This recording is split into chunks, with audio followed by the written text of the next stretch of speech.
So ayan guys, panoorin natin to si Madam. Ano ba tong ginagawa ni Madam? Bakit pinaliguan ang tinapay sa maduming kawali?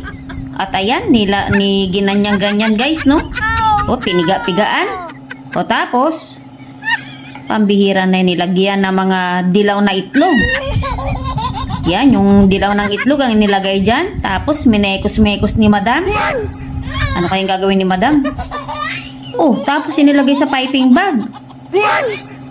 Oh, tapos hala, pwede naman durugin na lang yan, Madam. Bakit naman grenator mo pa ng ganyan sa gadgaran ng cheese? Uy. Oh, tapos nilagay doon. Oh.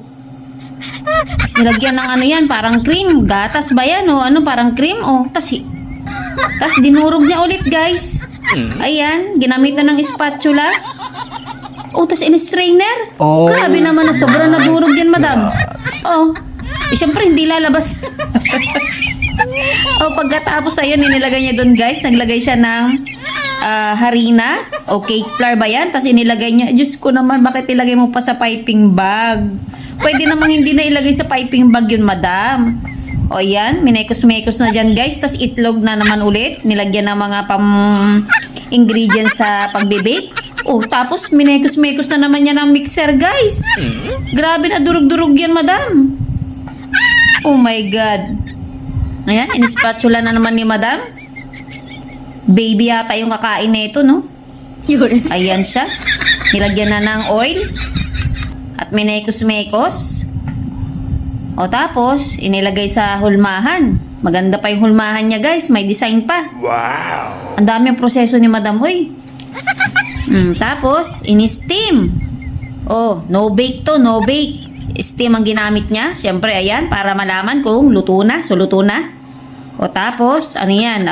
Chocolate. Chocolate bar. Yan, ginadgad ni Madam. Oh, ginadgad tapos buo yung isa. O tapos nilagyan ng mga ingredients.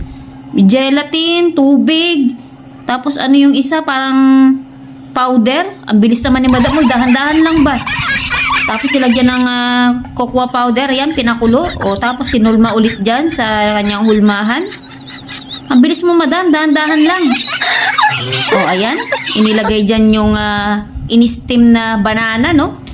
Yan, banana cake yung ginawa niya guys kanina. O, tas ayan na. O, nagpakulo ng milk na may itlog na naman ulit. O, tapos yun, vanilla siguro yun or pangtanggal ng lansa, no? O, ano naman yung nilagay niya na yun? O, tapos, yan, tinanggal sa hulmahan. Mukhang maganda naman at mukhang masarap ang ginawa ni Madam. At ayan na nga. O, di ba? Ang haba lang ng proseso mo, Madam, no? Pero, wow, mukhang masarap. Nice. O, tikman mo na yan, Madam.